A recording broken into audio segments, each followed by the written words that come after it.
है पहला, उत्तर प्रदेश में सबसे कम जनघनत्व वाला जिला कौन सा है। इन सभी ऑप्शन के आधार पर आपका आंसर क्या रहेगा।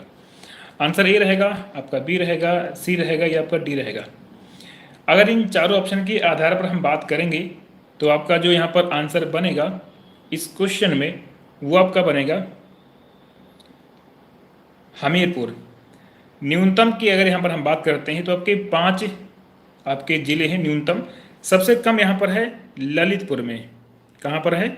ललितपुर में सबसे कम है। ठीक है, उसके बाद फिर सोनभद्र आता है, फिर यहाँ पर जो है हमीरपुर आता है, फिर आपका महोबा, फिर चित्रकूट।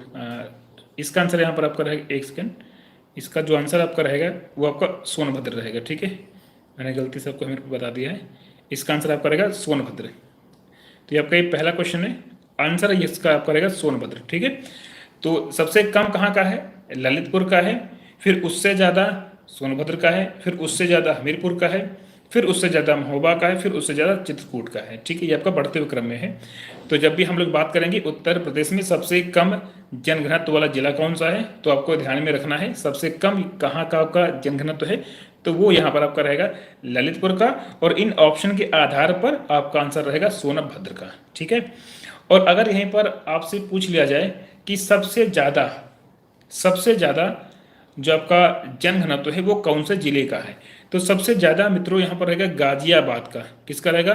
गाजियाबाद। तो ध्यान रखिएगा, गाजियाबाद का सबसे ज़्यादा है। ठीक है, और ललितपुर का सबसे कम रहेगा। चलिए दूसरा क्वेश्चन आते हैं हम लोग यहाँ पर। फ्रीडम के बाद राज्य के जनघनत्व में सर्वाधिक वृद्धि कब आपको देखने को मिलता है? ठीक है, कौन सा दशक होता है जहां पर आपको फ्रीडम के बाद सबसे ज़्यादा वृद्धि देखने को मिलता है जनघनत्व में? तो आंसर आपका ए रहेगा, बी, सी या डी। तो यहाँ पर आपका जो इसका आंसर रहेगा इस क्वेश्चन का, वो आपका ऑप्शन ए रहेगा 1981 से 1991। यहाँ पर जो वृद्धि होता है वो 171 का होता है। ठीक है, 171 की वृद्धि होती है। यानी कि हम यहाँ पर ये कह सकते हैं कि आपका 1981 में जो आपका जनघनत्व था वो था 377, और 1991 में जो आपका जनघनत्व है वो आपको हो गया 548। ठीक है, तो यहाँ पर आपकी वृद्धि हुई है, 171 का यहाँ पर आपका वृद्धि हो गया है। तो इस बात को यहाँ पर आपको ध्यान में रखना है। आगे हम लोग बढ़ेंगे। अच्छा, इसके अलावा एक पॉइंट और यहाँ पर मैं आपको बता देता हूँ। अगर हम बात करेंगे कि वर्ष 2011 के अनुसार उत्तर प्रदेश का जो जनघनत्व है वो कितना है, तो मित्रों यहां पर आपका रहेगा 829। कितना रहेगा? 829। इस बात को आपको ध्यान में रखना है कि वर्ष 2011 के अनुसार उत्तर प्रदेश का जनघनत्व 829 प्रति व्यक्ति प्रति वर्ग किमी है। कितना है? 829 व्यक्ति प्रति वर्ग किमी। ये आपको ध्यान में रखना है। आगे यहां पर हम बात करेंगे, क्वेश्चन नंबर आपका दिया गया है तीसरा। वर्ष 2011 के अनुसार सबसे कम 10 की वृद्धि दर वाला जिला कौन सा है? सबसे कम किसका है? तो आंसर आपका देवरिया, फतेहपुर, बागपत या कानपुर नगर। तो यहां पर आपका जो आंसर रहेगा वो आपका रहेगा कानपुर नगर।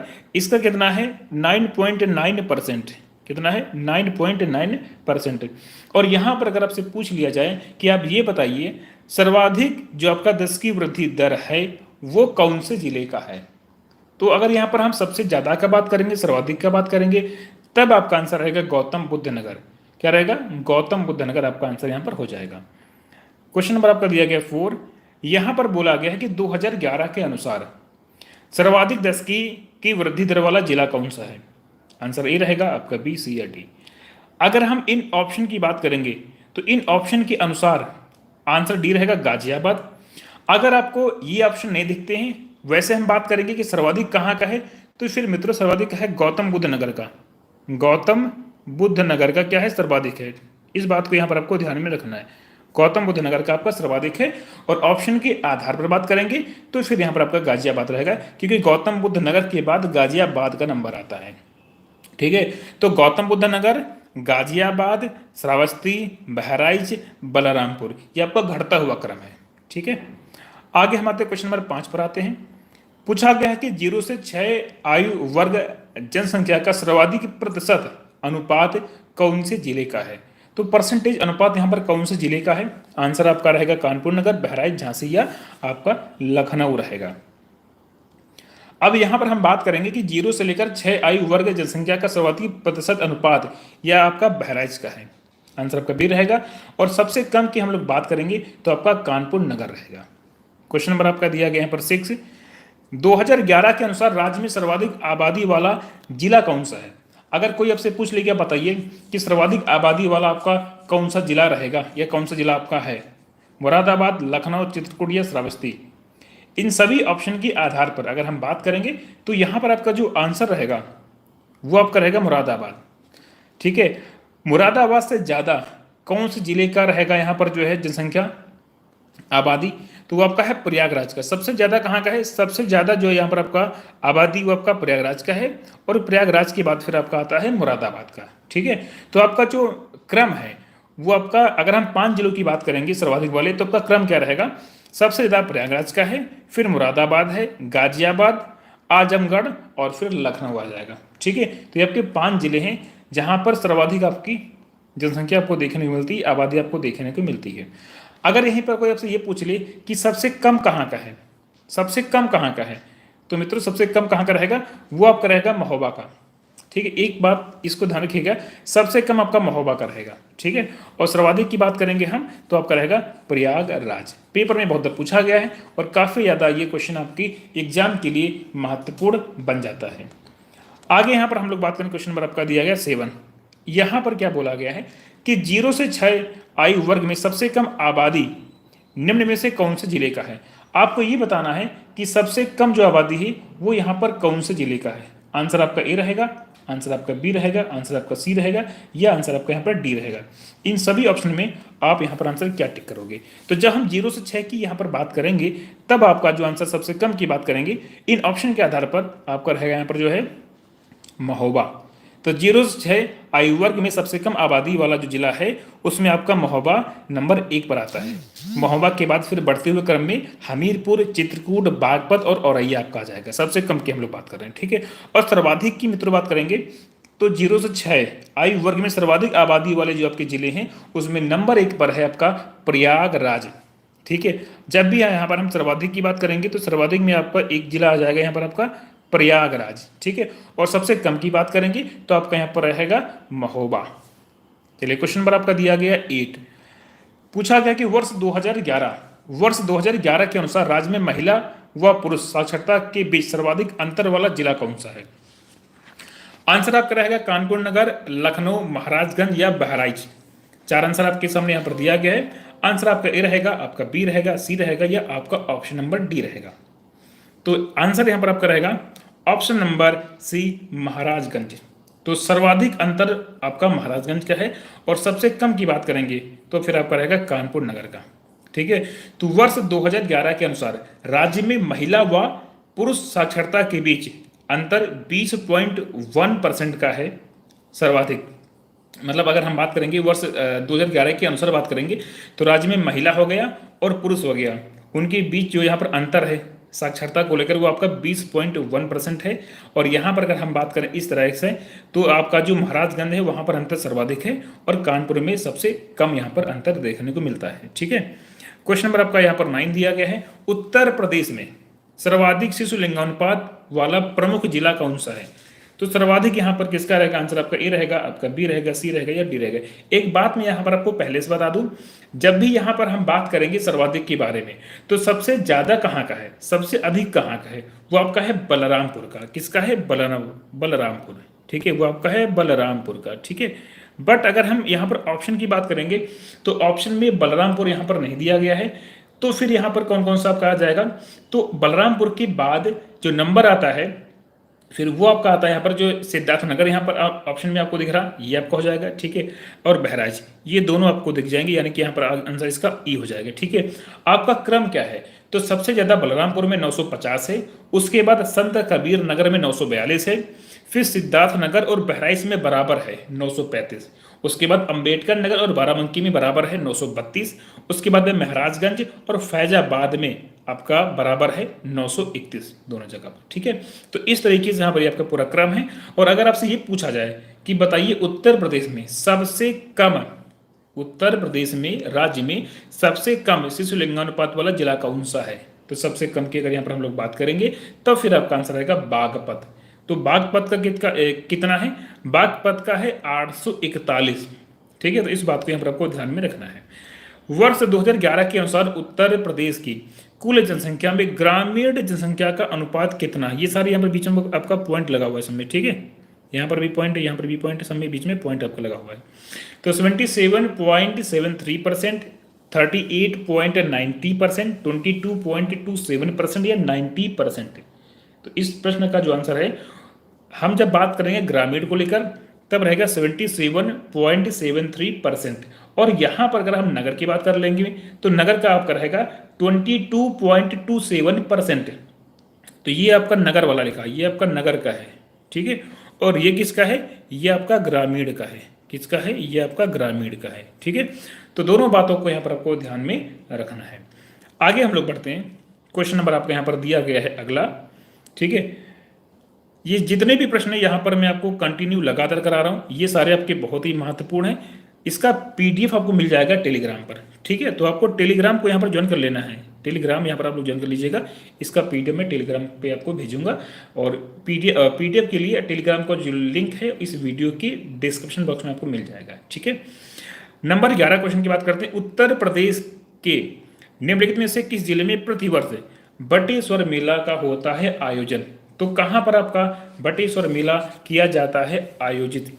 कानपुर नगर में, वाराणसी में, मथुरा में या आपका आगरा में? तो आंसर आपका रहेगा डी, यानी कि आगरा में होता है। इसका आंसर आपका ऑप्शन डी हो जाएगा। क्वेश्चन नंबर आपका 12 दिया गया, 12 नंबर क्वेश्चन। यहाँ पर क्या बोला गया है? उत्तर प्रदेश के आगरा जिले में रुई यानी कि कपास की स्वदेशी बुआई, किसकी बुआई स्वदेशी जो बुआई का जो उपयुक्त समय है वो टाइम क्या है? ठीक है, अप्रैल का पहला पखवाड़ा, अप्रैल का मध्य, मई का पहला पखवाड़ा या मई का मध्य?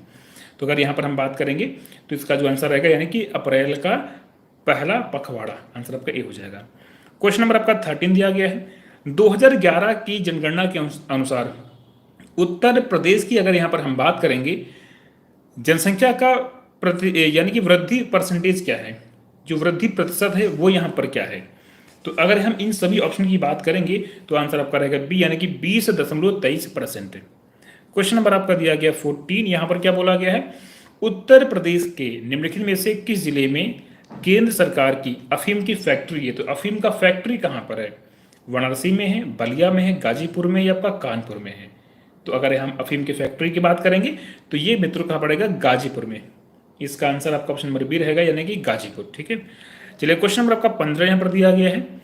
इसमें क्या बोला गया है कि उत्तर प्रदेश के निम्नलिखित में से किस शहर में भारतीय रेल कोच निर्माण इकाई, आधुनिक रेल कोच फैक्ट्री यानी कि मॉडर्न कोच फैक्ट्री स्थित है? तो ये कहां पर है? आंसर आपका रहेगा रायबरेली। ऑप्शन आपका इसका ए हो जाएगा, यानी कि रायबरेली। क्वेश्चन नंबर आपका 16 दिया गया है। उत्तर प्रदेश में स्थित काशी एक प्रसिद्ध भारतीय तीर्थ केंद्र है और यह निम्नलिखित में से किस नदी के तट पर आपका स्थित है? तो कौन सी नदी के तट पर है आपको ये बताना। गोमती है, सरयू है, यमुना है, गंगा है, ठीक है। तो आंसर इसका रहेगा ऑप्शन नंबर डी, यानी कि गंगा। 17 नंबर क्वेश्चन पे हम लोग आते हैं। 17 नंबर क्वेश्चन।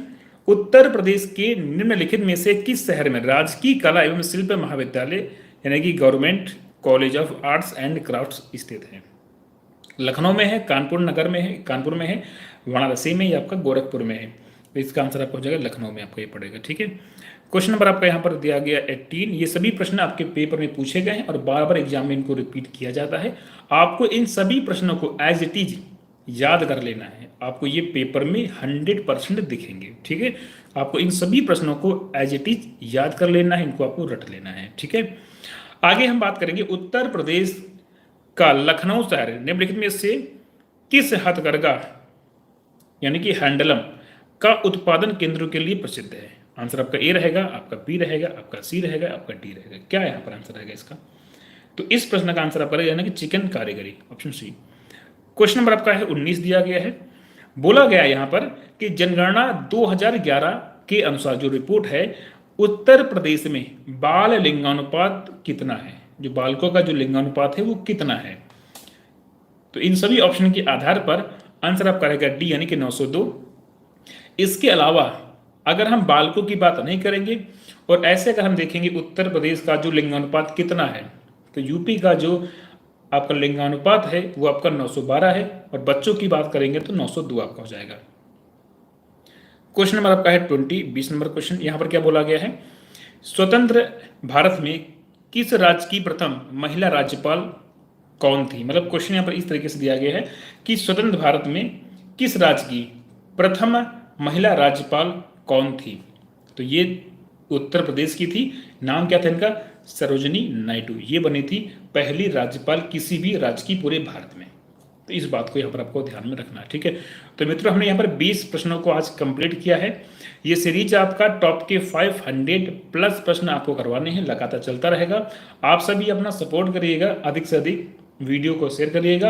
अगर आप सभी अपना सपोर्ट अच्छे से करेंगे, ठीक है, तो मैं अधिक से अधिक क्लासों को करूंगा, जिससे कि ये आपका जो टॉपिक है वो जल्दी कवर हो जाएगा। इसके अलावा आपका जो अन्य टॉपिक है, जैसे कि आपका पॉलिटी हो गया, आपका हिस्ट्री हो गया, हिंदी हो गया, इन सभी टॉपिक को भी हम इस चैनल के माध्यम से कवर करेंगे। आने वाले आपके लेखपाल पेपर के लिए, इलाहाबाद हाईकोर्ट RO ARO के लिए, UPPSC RO ARO के लिए और UPSI, इन सभी एग्जाम्स के लिए, इन सभी पेपर्स के लिए जो भी चीज़ें आपकी महत्वपूर्ण हैं आपके पेपर के लिए, एक एक करके उनको हम विधिवत टॉपिक वाइज उनको हम डिस्कस करेंगे। पहला क्वेश्चन आपका यहाँ पर दिया गया है, उत्तर प्रदेश का कौन सा जिला नेपाल के साथ अपनी सीमा साझा नहीं करता है। आपके पास क्वेश्चन का आंसर करने के लिए 5 सेकंड का समय है। 5 से 10 सेकंड में आप अपना टाइप कर दीजिए आंसर, अगर आपको आंसर पता है, नहीं तो फिर हम आपको आंसर इसका बताएंगे, ठीक है। तो पीलीभीत, श्रावस्ती, सीतापुर, महाराजगंज, यहाँ पर अगर हम लोग बात करेंगे तो आपका जो आंसर बनेगा वो आपका रहेगा सीतापुर। मित्रों, यहाँ पर मैं आपको ये बता दूं कि नेपाल से उत्तर प्रदेश के 7 जिले स्पर्श करते हैं।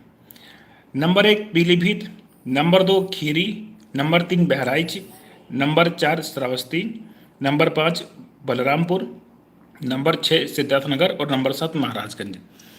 पेपर में घुमा घुमा के इन प्रश्नों को बार बार एग्जाम में पूछता है और काफ़ी महत्वपूर्ण रहेंगे आपके एग्जाम के लिए सारे क्वेश्चन। क्वेश्चन नंबर आपका दूसरा है, उत्तर प्रदेश का कौन सा जिला उत्तर प्रदेश और बिहार की सीमा पर स्थित है। यानी यूपी बिहार की सीमा पर कौन सा आपका यहाँ पर जिला स्थित है। ये चीज़ें हमने आपको जब डिटेल में क्लास कराई है तो वहाँ पर हमने ये सभी बातें आपको बहुत अच्छे से समझाई थी। तो यहाँ पर बस्ती, बुलंदशहर, बांदा और बलिया, उत्तर प्रदेश का सबसे जो पूर्वी जिला है उसका नाम है बलिया।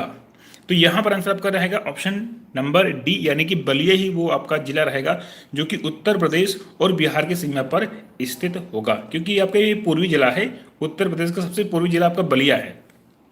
इसके अलावा अगर हम बात करें कि उत्तर प्रदेश का सबसे उत्तरी जिला कौन सा है, तो मित्रों सहारनपुर आपका रहेगा। दक्षिणी की बात करेंगे तो सोनभद्र रहेगा, और सबसे पश्चिमी जिला कौन सा रहेगा, तो आपका शामली रहेगा। इन बातों को ध्यान रखिएगा, एग्जाम में आपके इस तरह के प्रश्न हमेशा पेपर में पूछे गए हैं, तो काफ़ी ज़्यादा इंपॉर्टेंट रहेगा।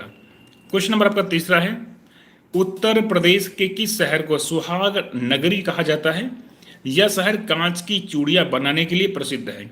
एक बात यहाँ पर आपको ये बताना है कि सुहाग नगरी के नाम से आप यहाँ पर कौन से शहर को जानते हैं। एग्जाम के लिए बहुत महत्वपूर्ण प्रश्न है और कई बार पूछा गया है। आंसर इसका रहेगा फिरोजाबाद। इसको हम लोग जानते हैं सुहाग नगरी, यानी कांच की चूड़ियों के लिए आपका ये फेमस है, प्रसिद्ध है। क्वेश्चन नंबर आपका यहाँ पर दिया गया है 4, निम्नलिखित नेताओं में से कौन से नेता गोरखनाथ मंदिर और मठ के पुजारी भी हैं। उमा भारती, योगी आदित्यनाथ, श्री श्री रविशंकर या महंत परमहंस दास। यहाँ पर अगर हम लोग बात करेंगे तो आपको पता है इसका जो आंसर आपका बन जाएगा इस क्वेश्चन का, वो आपका रहेगा ऑप्शन नंबर बी रहेगा, यानी कि योगी आदित्यनाथ। क्वेश्चन नंबर आपका यहाँ पर दिया गया 5वां, यानी 5 नंबर क्वेश्चन आपका है, सारनाथ वह पवित्र स्थान जहाँ भगवान बुद्ध ने अपना पहला उपदेश किया था, निम्नलिखित में से किस शहर के बहुत नजदीक स्थित है। तो आपका ये मथुरा में है, अयोध्या में, झांसी में है, या आपका ये वाराणसी में है। तो इस क्वेश्चन का जो आपका आंसर है मित्रों आपका रहेगा वाराणसी।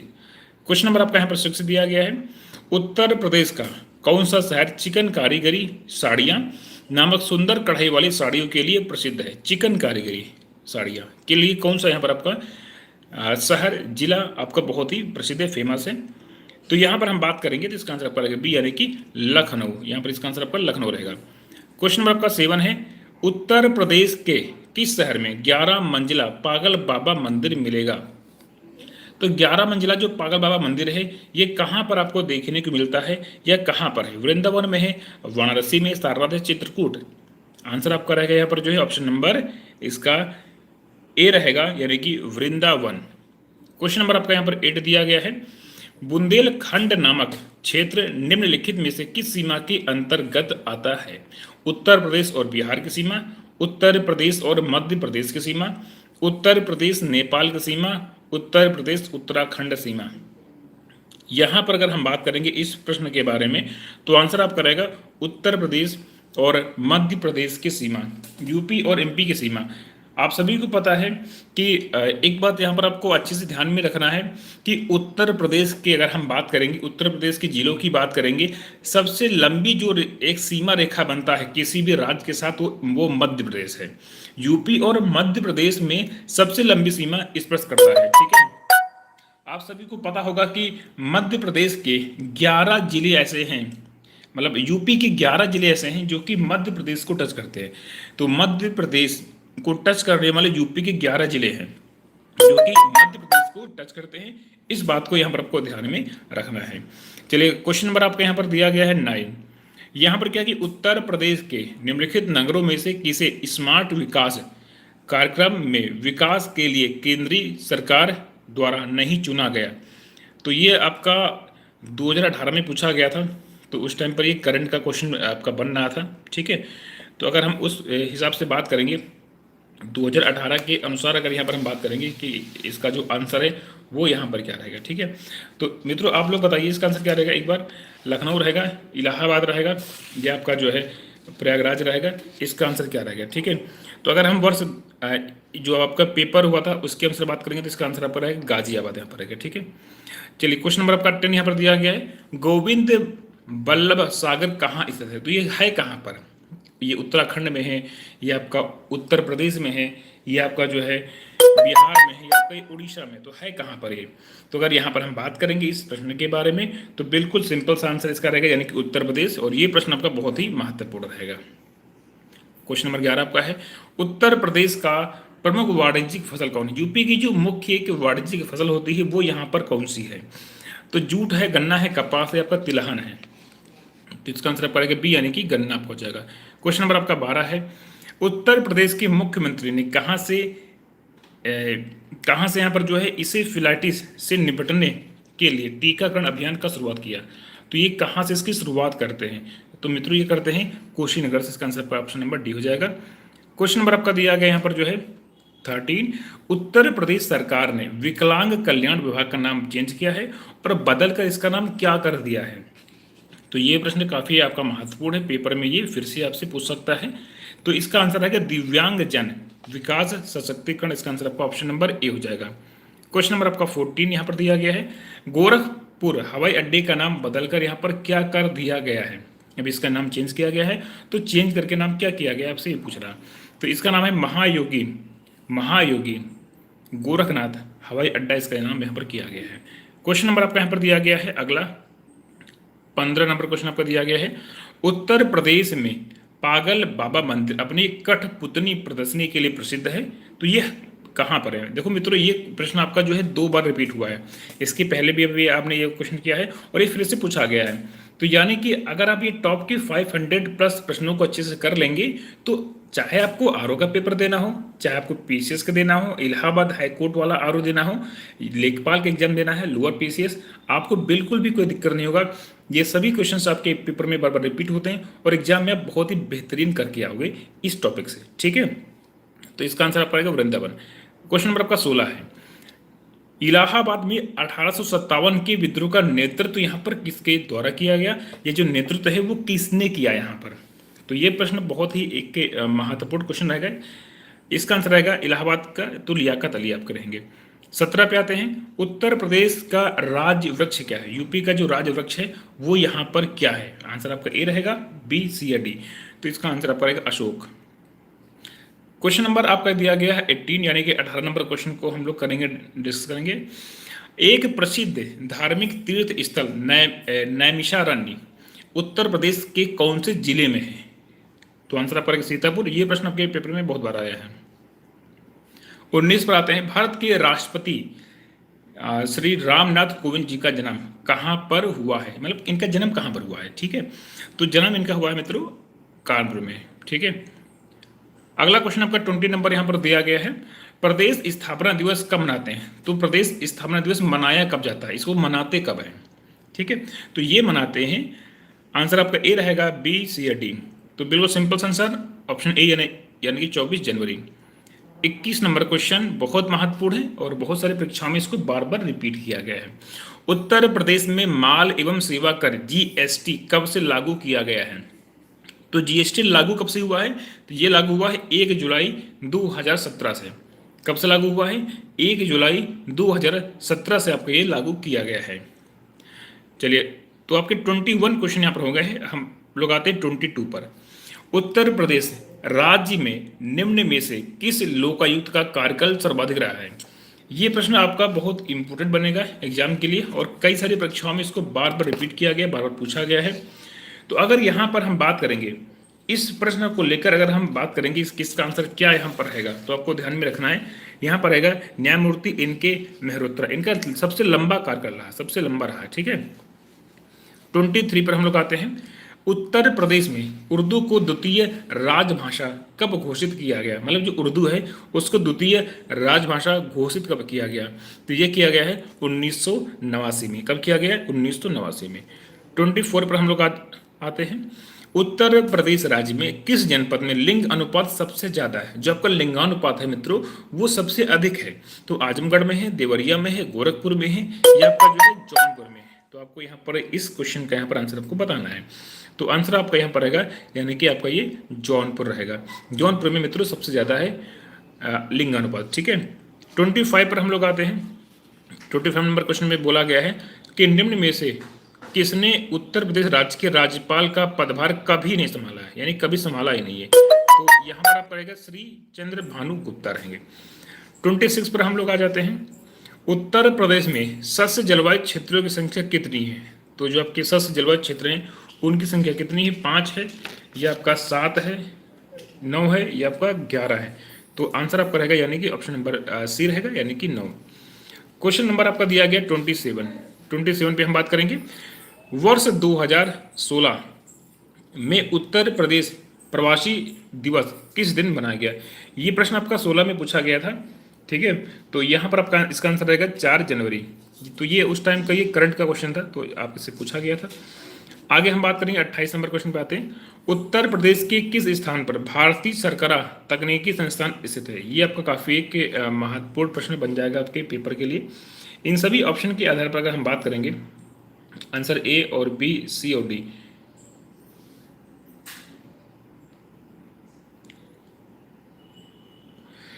ठीक है, तो लखनऊ रहेगा इसका आपका आंसर, मेरठ रहेगा आपका आंसर, जो है कानपुर रहेगा या नोएडा रहेगा। ठीक है मित्रों, ये आपका होमवर्क है, ये प्रश्न मैं आपको होमवर्क के तौर पर दे रहा हूँ। आप लोग इस क्वेश्चन का आंसर कमेंट बॉक्स में जितना अच्छा लिखकर दे सकते हैं उतना अच्छा लिखकर इस क्वेश्चन का आंसर आप लोग कमेंट बॉक्स में करिएगा। ठीक है, 29 पर आते हैं हम लोग, उत्तर प्रदेश में आसरा योजना लागू की गई। तो आसरा योजना यूपी में कब लागू होता है? तो ये लागू होता है वर्ष 2013 में।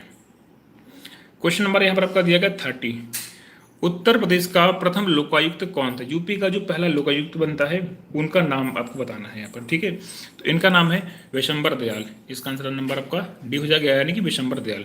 तो अभी हमने यहाँ पर अमीर खुसरो, क्वेश्चन आपका यहाँ पर दिया गया पहला, अमीर खुसरो ने किसके विकास में अग्रणी भूमिका निभाई? तो किसके विकास में इन्होंने अग्रणी भूमिका निभाया है आपको यहाँ पर ही बताना है। ब्रजभाषा, अवधी, खड़ी बोली या भोजपुरी? आंसर यहाँ पर आपका रहेगा ऑप्शन नंबर सी यानी कि खड़ी बोली। आगे हम बात करेंगे, अगला क्वेश्चन दूसरा है, यह आपका है पहला क्वेश्चन। आगे यहाँ पर हम बात करेंगे अमीर खुसरो का जन्म हुआ था। इन सभी ऑप्शन के आधार पर अगर यहाँ पर हम लोग बात करेंगे इनका जन्म कहाँ पर हुआ था? आंसर ए रहेगा आपका, बी रहेगा, सी रहेगा या आपका ऑप्शन नंबर जो है डी रहेगा। तो कासगंज ऑप्शन ए। आगे हम लोग बात करेंगे नंबर तीसरा क्वेश्चन, कौन सा यहाँ पर आपका सुमेलित नहीं है? अमीर खुसरो अलाउद्दीन खिलजी के दरबार में, बाणभट्ट हर्षवर्धन, हरिसेन चंद्रगुप्त प्रथम, कालिदास चंद्रगुप्त द्वितीय। आंसर सी रहेगा, हरिसेन का संबंध जो है समुद्रगुप्त से रहेगा, ना कि चंद्रगुप्त प्रथम से। Option C. उर्दू शायरी में फिराक गोरखपुरी के नाम से प्रसिद्ध हैं? द्वारका प्रसाद, विशन नारायण, नवल किशोर या रघुपत सहाय। यहाँ पर अगर हम बात करेंगे इस क्वेश्चन के बारे में तो आंसर आपका रहेगा ऑप्शन डी यानी कि रघुपति सहाय। आगे यहाँ पर हम बात करेंगे सिंहासन बत्तीसी के रचनाकार का नाम आपको बताना है। सिंहासन बत्तीसी के रचनाकार का आपको नाम बताना है। आंसर आपका रहेगा बी यानी कि लल्लू लाल। आगे बात करेंगे किसे हिंदी खड़ी बोली का जनक माना जाता है? हिंदी खड़ी बोली का जनक किसको मानते हैं? आंसर क्या रहेगा आपको यहाँ पर ये बताना है। तो आंसर आपका रहेगा अमीर खुसरो। ये काफ़ी आपका एक महत्वपूर्ण क्वेश्चन है पेपर के लिए, क्योंकि बार बार आपके एग्जाम में इस तरह के प्रश्न पूछे गए हैं। तो यहाँ पर आपका ये क्वेश्चन नंबर आपका है, ये 6 है। ठीक है, ये आपका क्वेश्चन नंबर 6। आगे बात करेंगे किस कारागार में पंडित राम प्रसाद बिस्मिल जी को फांसी दिया गया था? गोंडा, अयोध्या, गोरखपुर या वाराणसी। तो आंसर यहाँ पर आपका इस क्वेश्चन का क्या रहेगा? ये प्रश्न बहुत महत्वपूर्ण है, एग्जाम में बहुत बार पूछा गया है। आंसर रहेगा आपका गोरखपुर। आगे यहाँ पर हम बात करेंगे क्वेश्चन नंबर आपका दिया गया 8। राष्ट्रीय कवि मैथिली शरण गुप्त का जन्म हुआ था, इनका जन्म कहाँ पर हुआ था? कानपुर, लखनऊ, झांसी या उन्नाव। तो राष्ट्रीय कवि अगर हम मैथिली शरण जी की बात करेंगे, इनका जो जन्म है वो कहाँ पर हुआ था? आंसर आपका रहेगा सी यानी कि झांसी। आगे हम लोग बात करेंगे हरवंश राय बच्चन अपने किस काव्य संग्रह के लिए प्रसिद्ध हैं? आंसर आपका रहेगा यहाँ पर टी यानी कि मधुशाला, बहुत ही महत्वपूर्ण है। आगे बात करेंगे प्रसिद्ध कहानीकार उपन्यासकार धनपत राय को निम्न में से किस नाम से जाना जाता है? इनको किस नाम से जानते हैं? 4 आंसर आपके सामने यहाँ पर दिया गया है, तो किस नाम से इनको जानते हैं? आंसर आपका रहेगा मुंशी प्रेमचंद। आगे यहाँ पर हम बात करेंगे सूफी कवि अमीर खुसरो का जन्म हुआ था।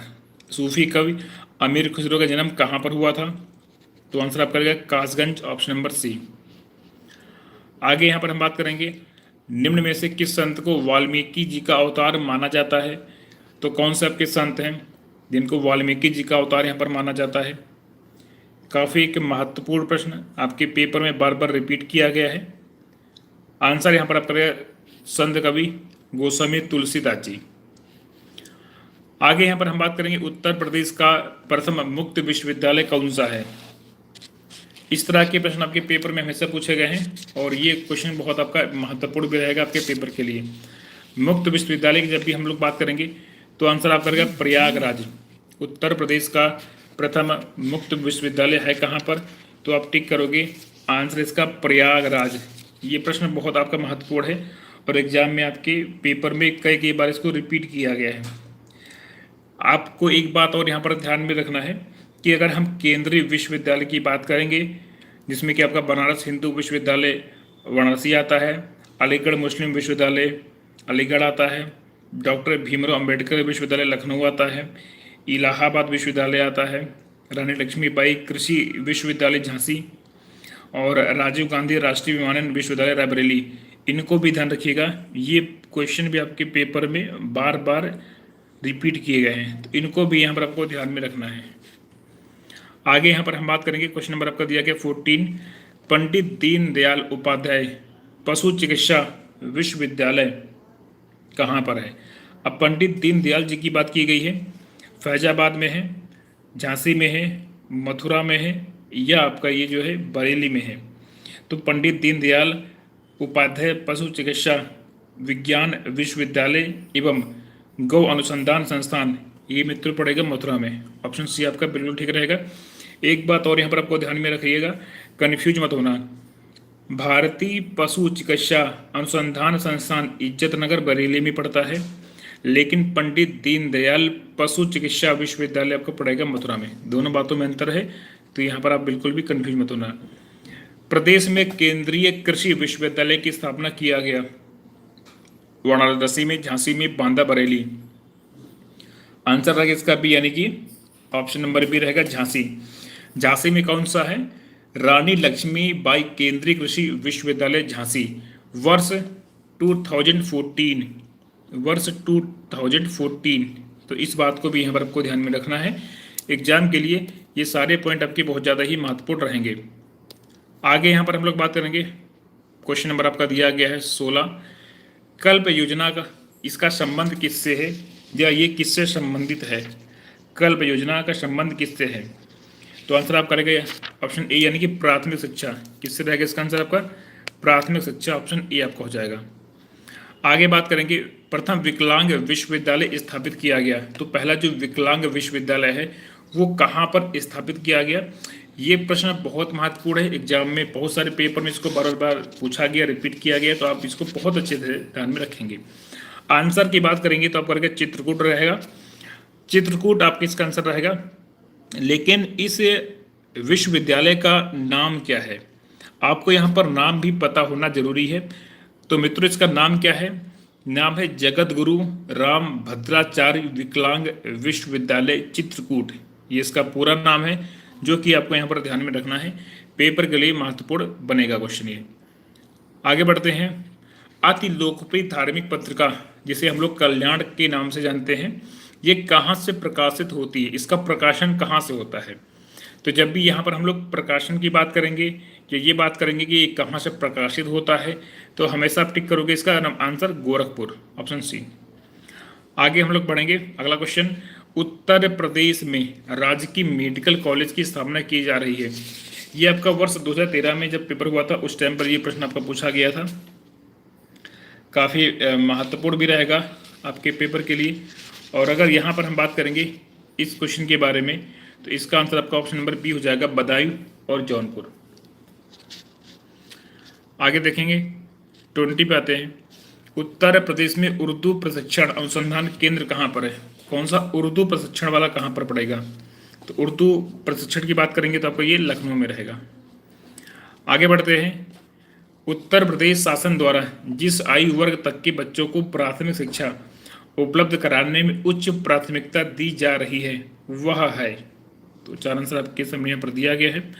आंसर आप करेंगे यानी कि 14 ईयर, कब तक? 14 ईयर, यानी कि 14 वर्ष तक। आगे हम लोग बात करेंगे, उत्तर प्रदेश में विश्व भारती पुरस्कार प्रदान किया जाता है। तो विश्व भारती पुरस्कार को प्रदान करते हैं, ठीक है। चार आंसर आपके सामने यहाँ पर दिया गया है। इसका आंसर आप करेंगे यानी कि उर्दू अकादमी, नहीं उर्दू यहाँ पर नहीं होगा, एक सेकंड मित्रों, हाँ ठीक है। इसका आंसर हम बात करेंगे विश्व भारती पुरस्कार की हम लोग बात कर रहे हैं, तो बहुत सिंपल से इसका आपका यहाँ पर आंसर रहेगा यानी कि संस्कृत संस्थान। ये ऑप्शन आपको ऊपर नीचे चला गया है, तो संस्कृत संस्थान आपका रहेगा। इस बात को आपको यहाँ पर ध्यान में रखना है, और ये काफ़ी एक बहुत ही महत्वपूर्ण प्रश्न रहेगा एग्जाम में। इस तरह का प्रश्न आपके पेपर में हमेशा पूछा गया है। एक बात यहाँ पर मैं आपको और अच्छे से बता दूँ, अगर यहाँ पर हम बात करेंगे उत्तर प्रदेश में जो आपका संस्कृत संस्थान है, उत्तर प्रदेश संस्कृत संस्थान की स्थापना कब हुआ है? तो स्थापना हुआ है दिसंबर 1976 को। कब हुआ इसका स्थापना? दिसंबर 1976 को इसका स्थापना हुआ है। इस बात को भी आप यहाँ पर ध्यान में रखिएगा। और यहाँ पर विश्व भारती पुरस्कार इसी संस्थान के द्वारा यहाँ पर दिया जाता है, ये भी आपको यहाँ पर ध्यान में रखना है।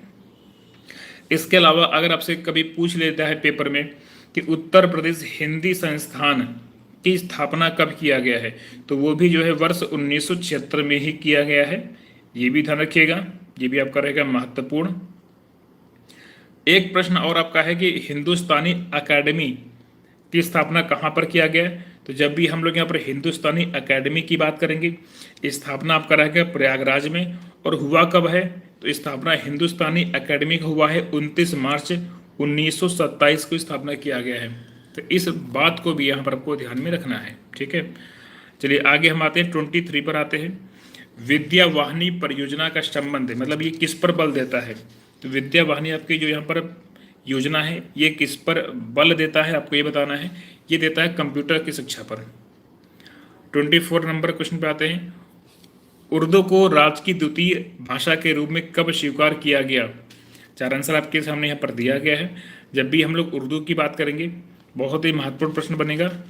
ऑप्शन सी यानी कि 1989। अच्छा, इसके अलावा और क्या क्या बातें आपको यहाँ पर ध्यान में रखना है। एक पॉइंट काफ़ी आपका महत्वपूर्ण है। प्रदेश में अक्टूबर 1947 में देवनागरी लिपि में लिखित हिंदी को राजभाषा घोषित किया गया। इसके अलावा 26 जनवरी, कब? 26 जनवरी, ठीक है, 1968, 26 जनवरी 1968 को प्रदेश के सभी कार्यालयों में राजभाषा हिंदी को अनिवार्य कर दिया गया। इस बात को भी ध्यान में रखेंगे आप। इसके बाद में वर्ष 1989 में उर्दू को यहाँ पर द्वितीय राजभाषा घोषित किया गया है। ये भी आपको ध्यान में रखना है। आगे यहाँ पर हम बात करेंगे, अगला क्वेश्चन आपका है 25। भारतीय भाषाओं के रक्षा व विकास हेतु हिंदुस्तानी एकेडमी की स्थापना यहाँ पर किया गया। हिंदुस्तानी एकेडमी के भी हम लोगों ने पीछे बात भी किया था। स्थापना इसका हुआ प्रयागराज, ऑप्शन नंबर आपका डी हो जाएगा। स्थापना कब किया गया है? तो वर्ष 1927 में किया गया है। दोनों बातों को ध्यान रखिएगा। 26 पर हम लोग आते हैं। प्रदेश में मिड डे मील जो कार्यक्रम है उसका जो आरंभ है वो कब से किया गया? मिड डे मील, तो जब हम लोग मिड डे मील की बात करेंगे तो आंसर आप करेगा यानी कि वर्ष 1995। आगे बात करेंगे, किस विश्वविद्यालय की स्थापना वर्ष 1916 में हुआ? तो यहाँ पर आंसर बिल्कुल बहुत आसान सा रहेगा, यानी कि बनारस हिंदू विश्वविद्यालय। 28 पर आते हैं, सरदार वल्लभ भाई पटेल कृषि विश्वविद्यालय है कहाँ पर? सरदार वल्लभ भाई पटेल कृषि विश्वविद्यालय है कहाँ पर? ये आपका रहेगा मेरठ में। आगे हम लोग बात करेंगे, पहला केंद्रीय विश्वविद्यालय कौन सा है? अगर हम पहला केंद्रीय विश्वविद्यालय की बात करेंगे तो फिर आपका रहेगा यहाँ पर जो है ऑप्शन आपका यहाँ पर हो जाएगा इस प्रश्न का ए यानी कि बीचू वाराणसी। अलीगढ़ वाला सबसे पुराना है लेकिन केंद्रीय बनता है वर्ष 2005 में। इस बात को भी ध्यान रखिएगा, है सबसे पुराना लेकिन केंद्रीय बनता है वर्ष 2005 में। तो इसलिए यहाँ पर अलीगढ़ नहीं, इलाहाबाद वाला, ठीक है, इलाहाबाद वाला ये सबसे पुराना है, ठीक है। 1887 का है स्थापना इसका। इलाहाबाद विश्वविद्यालय 2005 से आपका केंद्रीय हुआ है और स्थापना इसका है 1887। तो इस बात को ध्यान रखिएगा। अलीगढ़ वाला केंद्रीय बना है 1975 में, स्थापना हुआ था 1920 में। और डॉक्टर BR अम्बेडकर वाला स्थापना हुआ था 1989 में और केंद्रीय बना है 1996 में। और बनारस हिंदू विश्वविद्यालय आपका 1916 से। तो इस बात को ध्यान रखिएगा। आंसर आपका ऑप्शन ए रहेगा यानी कि बीचू। 30 नंबर पर आते हैं यहाँ पर हम लोग, कन्हैयालाल माणिकलाल केंद्रीय हिंदी संस्थान कहाँ पर है? तो कन्हैयालाल माणिकलाल हिंदी संस्थान कहाँ पर आपका पड़ेगा? आंसर आपका ए रहेगा, बी, सी या डी। ये काफ़ी आपका एक महत्वपूर्ण प्रश्न है। आंसर आपका रहेगा आगरा। 31 पर आते हैं, राज्य विश्वविद्यालय कौन सा है? इन चारों में से कौन सा आपका राज्य विश्वविद्यालय है? ऑप्शन ए रहेगा, बी, सी या डी। जब हम लोग यहाँ पर राज्य विश्वविद्यालय की बात करेंगे, BHU इलाहाबाद और डॉक्टर अंबेडकर सारे केंद्रीय वाले हैं। राज्य वाला हो जाएगा डॉक्टर राममनोहर लोहिया राष्ट्रीय विश्वविद्यालय लखनऊ। आगे हम बात करेंगे उदंत मार्तंड जो कि 1826 में कलकत्ता में कानपुर के संपादक, ठीक है, प्रकाशित करते थे। उनका नाम बताना है। यहाँ पर नाम रहेगा जुगल किशोर मिश्र, ऑप्शन नंबर बी। आगे हम लोग बात करेंगे उत्तर प्रदेश संस्कृत संस्थान की स्थापना कब हुआ? तो अभी हमने पीछे आपको जस्ट बताया था कि अगर हम लोग संस्कृत की बात करेंगे, स्थापना की बात करेंगे, तो वर्ष आपका रहेगा 1976। वर्ष रहेगा यहाँ पर जो है 1976। इस बात को यहाँ पर आपको ध्यान में रखना है।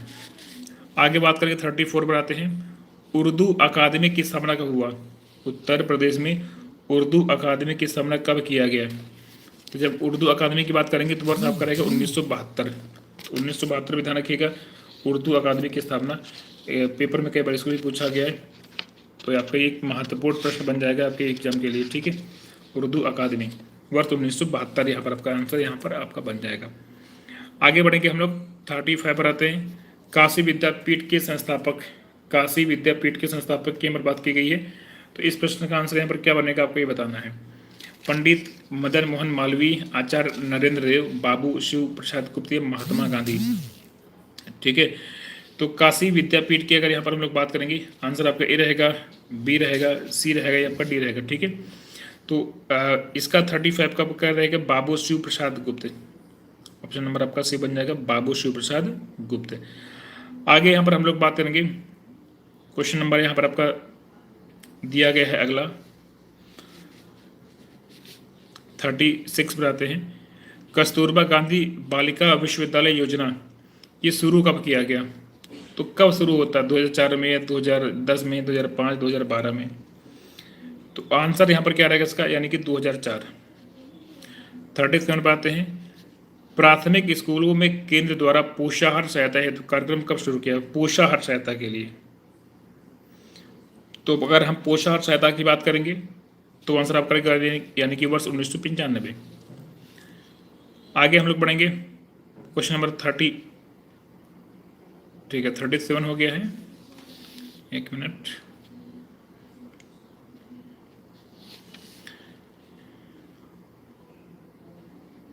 हाँ 37 हो गया है। 38 पर आते हैं। उत्तर प्रदेश में 1987 में प्रकाशित होने वाले दैनिक समाचार पत्र हिंदुस्तान के संपादक, तो हिंदुस्तान के संपादक उस टाइम पर कौन थे? तो यहाँ पर थे मदन मोहन मालवीय। इसके बाद में हम लोग 39 पर आते हैं। उत्तर प्रदेश में किस वर्ष सभी सरकारी कार्यों के लिए हिंदी का प्रयोग अनिवार्य किया गया? हिंदी का प्रयोग अनिवार्य कर दिया गया। तो हिंदी का प्रयोग जो अनिवार्य होता है ये होता है 1968 से। आगे बात करेंगे 40 नंबर क्वेश्चन, सरदार वल्लभ भाई पटेल कृषि तकनीकी विश्वविद्यालय कहाँ पर है?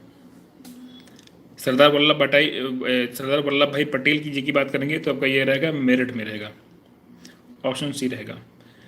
41 की हम लोग बात करेंगे, कानपुर स्थित कृषि विश्वविद्यालय का नाम निम्न में से किस फ्रीडम फाइटर के नाम पर रखा गया है? तो ये कौन से आपके फ्रीडम फाइटर हैं? इनका नाम है चंद्रशेखर आज़ाद जी। ऑप्शन आपका यहाँ पर मित्रों ए हो जाएगा। क्वेश्चन आपका दिया गया है, किस समिति ने त्रिस्तरीय पंचायती प्रणाली की सिफारिश किया था? तो किसके द्वारा किया गया था आपको ये बताना है। बलवंत राय मेहता समिति ने किया था, अशोक मेहता समिति ने किया था, राव समिति ने, या सिंघवी समिति ने? इस प्रश्न का आंसर रहेगा बलवंत राय मेहता समिति। आगे यहाँ पर हम बात करेंगे, निम्न में से किस नगर में नगर निगम नहीं है? यानी कि आपको यहाँ पर ये बताना है कि कहाँ पर नगर निगम नहीं है। अलीगढ़, मुरादाबाद, सहारनपुर या आजमगढ़? ये क्वेश्चन भी काफ़ी आपका महत्वपूर्ण है और पेपर में कई बार ये पूछा भी गया है।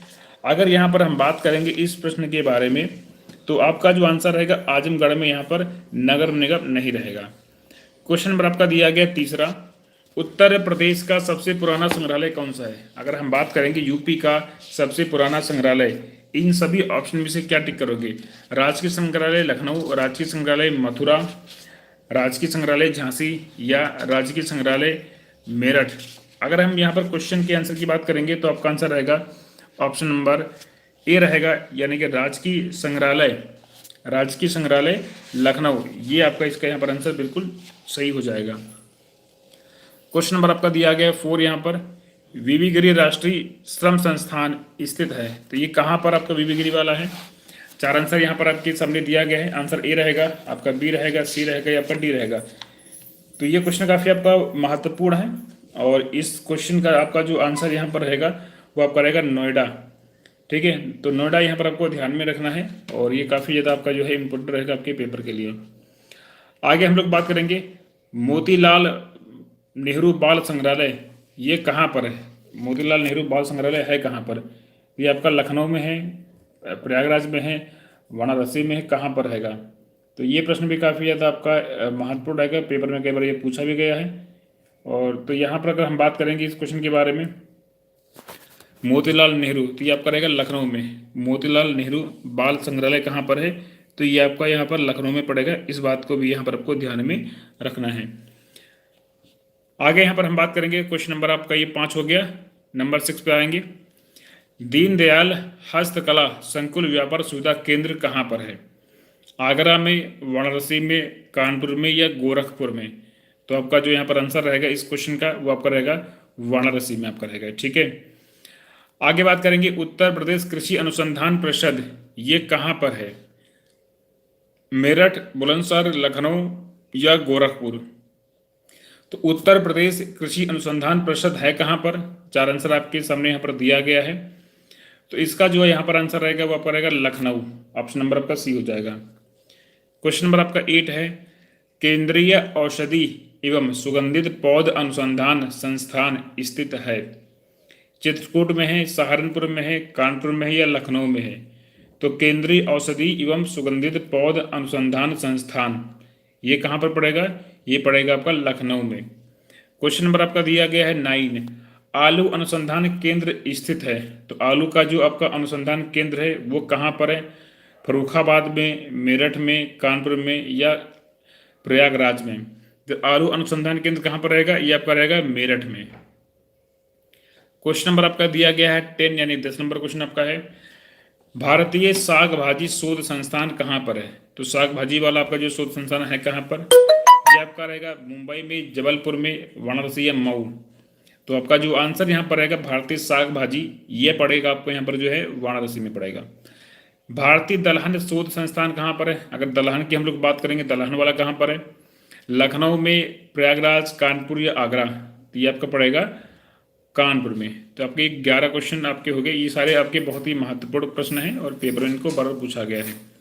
नंबर 12 पे आते हैं, doctor Ambedkar institute of technology for handicapped कहाँ पर है? आगरा में है, प्रयागराज, कानपुर नगर या लखनऊ में? तो doctor Ambedkar institute of technology for handicapped इसकी हम लोग बात करेंगे, ये आपका कानपुर नगर में रहेगा। केंद्रीय ग्लास एवं सिरेमिक अनुसंधान संस्थान कहाँ पर है? आगरा में है, कानपुर में है, फिरोजाबाद में या आपका खुर्जा में है? तो जब हम लोग सिरेमिक की बात करेंगे तो आपका खुर्जा में पड़ता है। आंसर नंबर इसका ऑप्शन डी रहेगा। क्वेश्चन नंबर आपका यहाँ पर 14 दिया गया है, भारतीय चारागाह एवं चारा अनुसंधान संस्थान कहाँ पर है? बीकानेर, जबलपुर, भोपाल या आपका झांसी? तो आंसर यहाँ पर इसका रहेगा ऑप्शन नंबर आपका डी रहेगा, यानी कि झांसी में पड़ेगा। आगे यहाँ पर हम बात करेंगे, क्वेश्चन नंबर आपका दिया गया 15, उत्तर प्रदेश गन्ना अनुसंधान काउंसिल अवस्थित है? तो काउंसिल कहाँ पर आपका पड़ेगा? कानपुर नगर में पड़ेगा, लखनऊ में या शाहजहांपुर में? तो इसका आंसर आपका पड़ेगा यानी कि शाहजहांपुर में आपका पड़ेगा काउंसिल। ठीक है। क्वेश्चन नंबर आपका 16 दिया गया है, भारतीय वनस्पति शोध संस्थान अवस्थित है? कानपुर में है, धामपुर में है, रामपुर में है या लखनऊ में है? तो आंसर आपका इसका ऑप्शन नंबर डी रहेगा, ये आपका पड़ेगा लखनऊ में। क्वेश्चन नंबर आपका यहाँ पर 17 है, सेंट्रल मैंगो रिसर्च इंस्टीट्यूट कहाँ पर है? लखनऊ, वाराणसी, आगरा या सहारनपुर? तो अगर हम इस क्वेश्चन की बात करेंगे तो आपका जो यहाँ पर आंसर रहेगा वो आपका रहेगा लखनऊ। क्वेश्चन नंबर आपका 18 है, उत्तर प्रदेश कृषि अनुसंधान परिषद कहाँ पर है? तो आंसर आपका ए रहेगा, बी रहेगा, सी या डी? तो यहाँ पर आपका जो आंसर रहेगा कृषि वाला, यानी कि आपका पड़ेगा लखनऊ में पड़ता है कृषि वाला। इस बात को यहाँ पर आपको ध्यान में रखना है। क्वेश्चन नंबर आपका यहाँ पर 19 है, भारतीय सब्जी शोध संस्थान कहाँ पर है? वाराणसी में है, लखनऊ में, मैसूर या बेंगलुरु? तो आंसर आपका रहेगा यहाँ पर ऑप्शन ए, यानी कि आपको पड़ेगा वाराणसी में पड़ेगा। ठीक है। क्वेश्चन नंबर आपका 20 यहाँ पर दिया गया है, भारतीय साग भाजी अनुसंधान संस्थान स्थित है? ये क्वेश्चन काफ़ी आपका महत्वपूर्ण है, पेपर में कई बार इसको रिपीट किया गया है, बहुत बार पेपर में आया है। इसका आंसर भी आपका सी रहेगा, यानी कि वाराणसी। भारतीय पशु चिकित्सा अनुसंधान संस्थान स्थित है? पशुओं वाला कहाँ पर है? तो इज्जत नगर, बरेली में पड़ता है। आंसर इसका आपका ऑप्शन नंबर ए हो जाएगा, 21 नंबर क्वेश्चन। आगे हम बढ़ेंगे 22 पर आते हैं, गुरु गोविंद सिंह स्पोर्ट्स कॉलेज कहाँ पर है? तो ये पड़ेगा लखनऊ में। ठीक है। तो अभी आज हम लोगों ने बात किया है टॉप के 22 क्वेश्चंस को हमने यहाँ पर किया है डिस्कस। इन सभी क्वेश्चंस को यहाँ पर आप बहुत अच्छे से, यहाँ पर अधिक क्षेत्रफल वाला जो जनपद है उसे हम बोलते हैं लखीमपुर खीरी कहते हैं। क्वेश्चन नंबर आपका यहाँ पर दूसरा दिया गया है, यहाँ पर बोला गया कि 2011 के अनुसार उत्तर प्रदेश में जो पुरुष साक्षरता है वो यहाँ पर कितना है? 4 आंसर आपके सामने यहाँ पर दिया गया है। आंसर आपका ए रहेगा, आपका बी रहेगा, सी रहेगा या आपका डी रहेगा। ये प्रश्न भी बहुत ज़्यादा आपका इम्पोर्टेंट है आपके आने वाले एग्जाम के लिए। यहाँ पर हम बात करेंगे इस क्वेश्चन को लेकर, तो 77.3% आपका रहेगा पुरुषों की। अगर यहाँ पर हम बात करेंगे उनकी साक्षरता को लेकर यहाँ पर हम बात करेंगे, एक यहाँ पर आपको ध्यान में रखना है, एक पॉइंट और यहाँ पर आपको ध्यान में रखना है। अगर यहाँ पर हम महिलाओं की बात करेंगे कि महिलाओं की जो साक्षरता है वो यहाँ पर कितनी है, तो सिंपल सी महिलाओं की रहेगी 67.2% ये महिलाओं के यहाँ पर जो साक्षरता रहेगी। और इसके अलावा अगर हम उत्तर प्रदेश की कुल साक्षरता की बात करते हैं कि कुल कितना है, तो जब भी हम लोग कुल की बात करेंगे तो कुल आपका रहेगा 67.72%। इन तीनों बातों को यहाँ पर आपको ध्यान में रखना है। कुल आपका है 67.72%।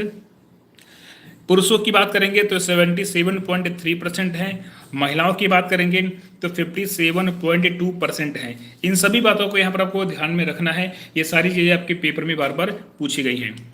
आगे यहाँ पर हम लोग बात करेंगे, अगला आपका क्वेश्चन नंबर तीसरा है, वर्ष 2011 के अनुसार राज्य में शिशु लिंगानुपात कितना है?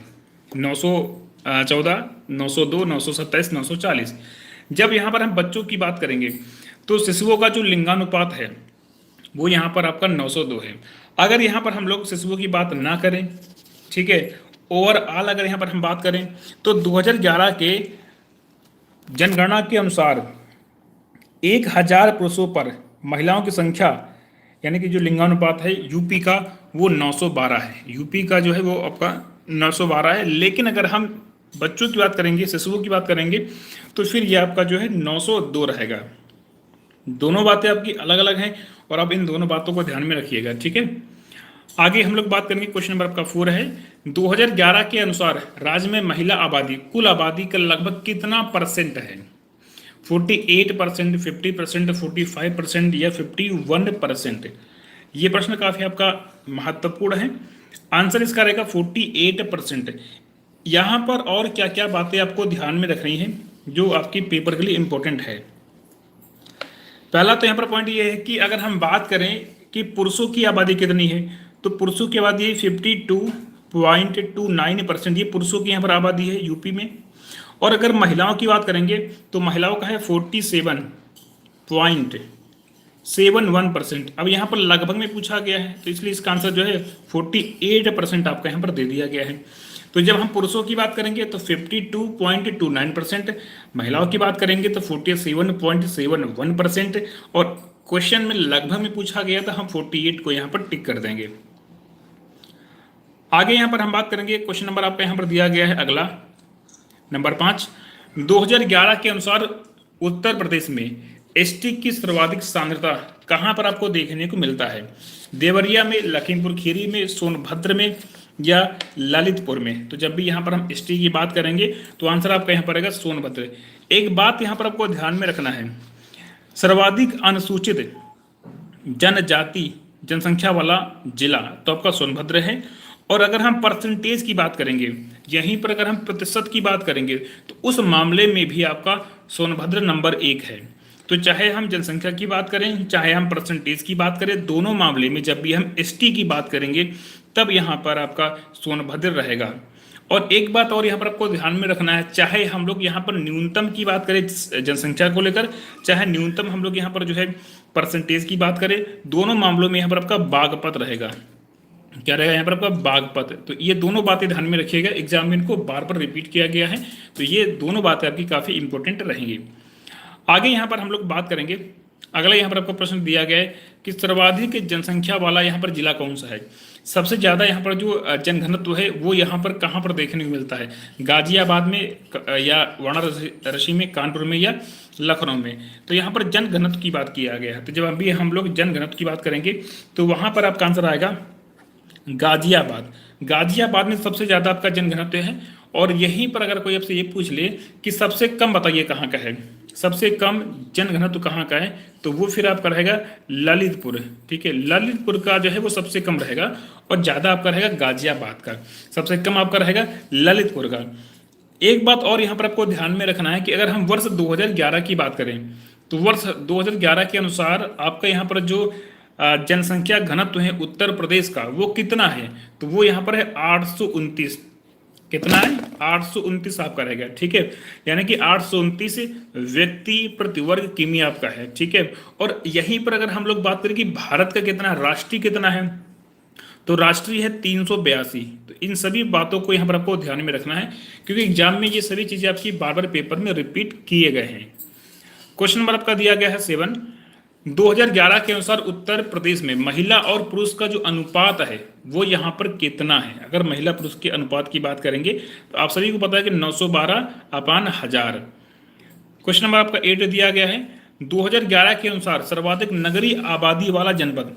तो नगरीय आबादी वाला जनपद 2011 के अनुसार कौन सा है? गाजियाबाद है, लखनऊ आपका रहेगा, कानपुर नगर रहेगा, या आपका गौतम बुद्ध नगर रहेगा। जब भी यहाँ पर हम लोग नगरीय की बात करेंगे, सर्वाधिक नगरीय जनसंख्या वाले जिले की बात करेंगे, तब फिर आंसर आपका यहाँ पर आ जाएगा गाजियाबाद। तो यहाँ पर को गाजियाबाद को ध्यान में रखना है, ये काफ़ी आपका इंपॉर्टेंट है।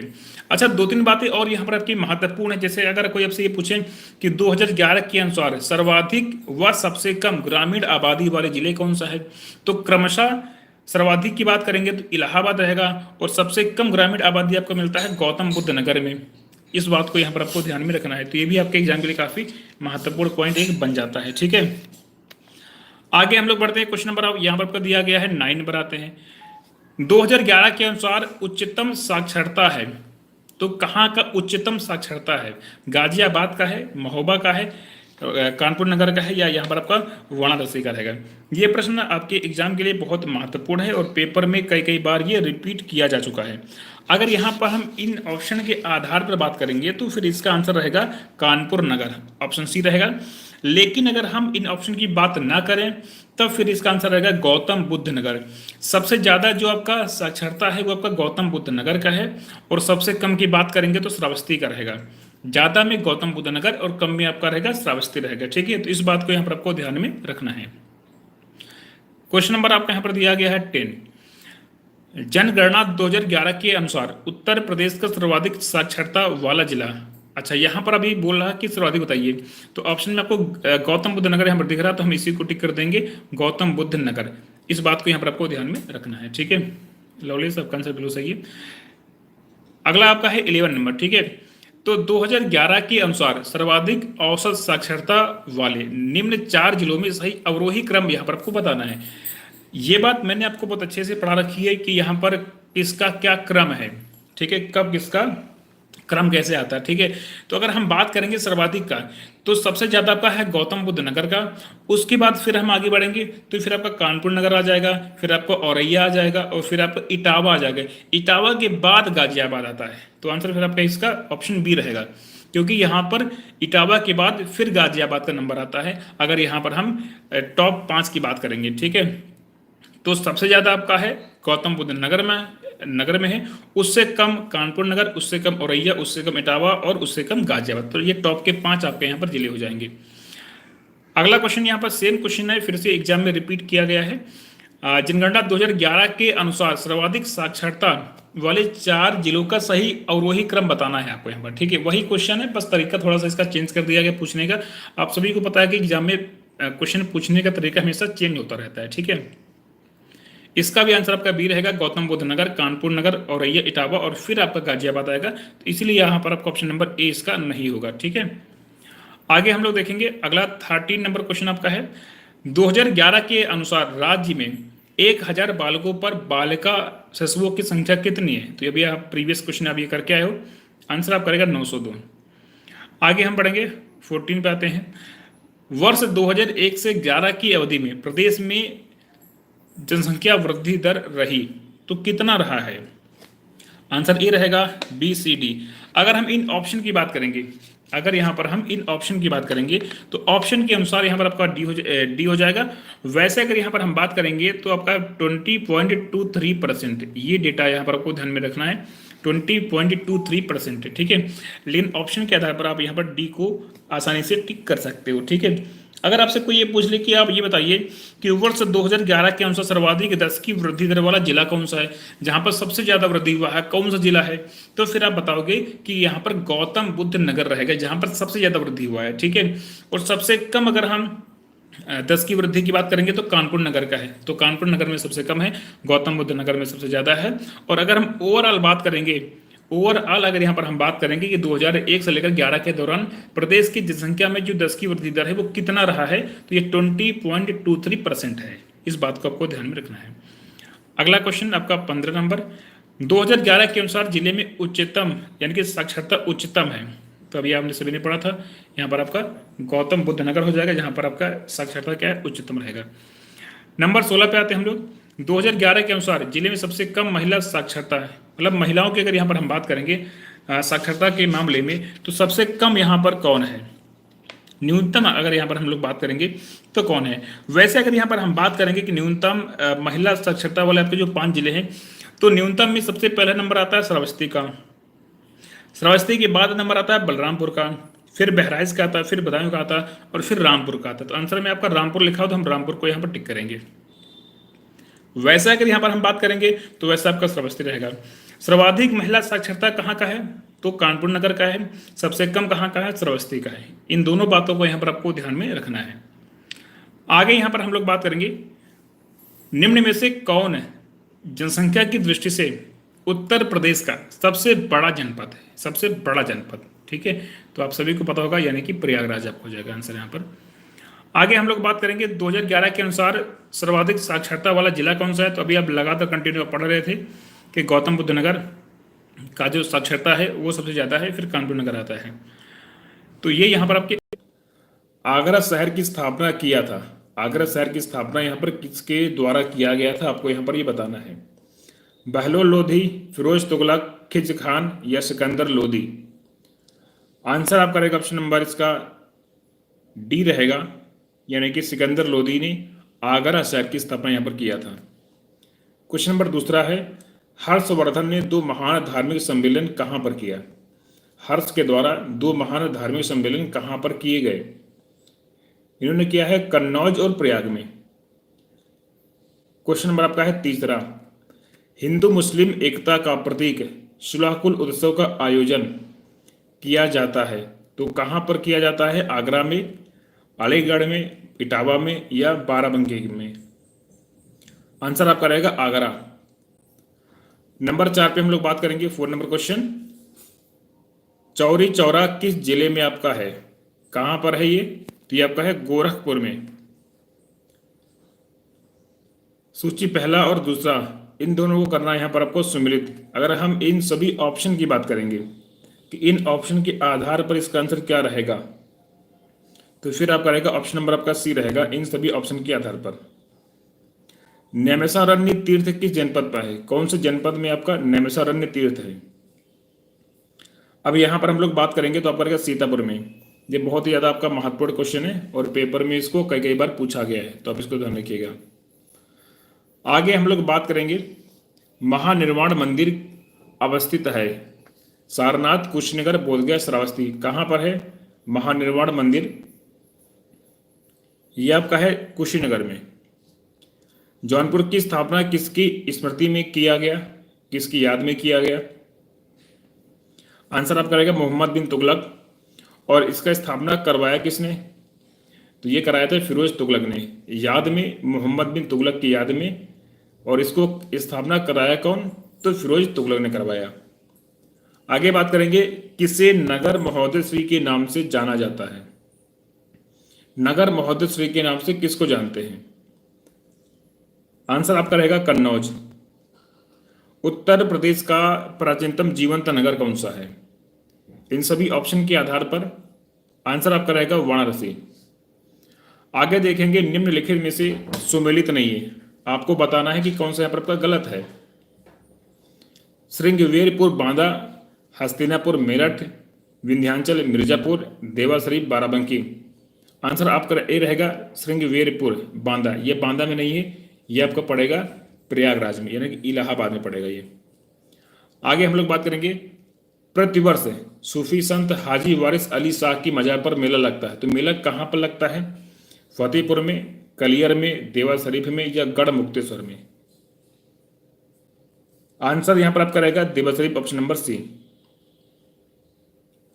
आगे हम बात करेंगे मंदिर, और यहां पर आपका जनपद है, इनको आपको मैच करना है। ये काफी आपका महत्वपूर्ण क्वेश्चन है और पेपर में इस तरह के प्रश्न हमेशा पूछे गए हैं। इसका आंसर आएगा आपका ऑप्शन नंबर बी रहेगा। क्या रहेगा, ऑप्शन नंबर आपका बी रहेगा, ठीक है। क्या क्या बातें यहाँ पर आपको ध्यान में रखना है, आंसर इसका आपका ऑप्शन नंबर बी रहेगा। क्या क्या चीजें यहाँ पर आपको ध्यान में रखनी है, दशावतार मंदिर, बाबा सोमनाथ मंदिर, श्रृंगी ऋषि का मंदिर और वाराह भगवान का मंदिर, एटा, फर्रुखाबाद, देवरिया और झांसी। आप इसको ध्यान रखिएगा कि कौन सा मंदिर कहाँ पर आपका ये पड़ेगा।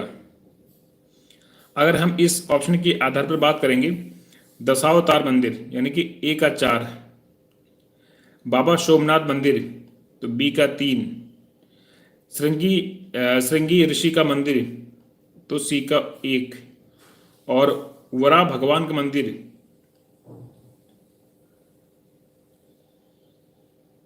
एक मिनट, ये मैचिंग गलत हो गया यहाँ पर, 1 सेकंड,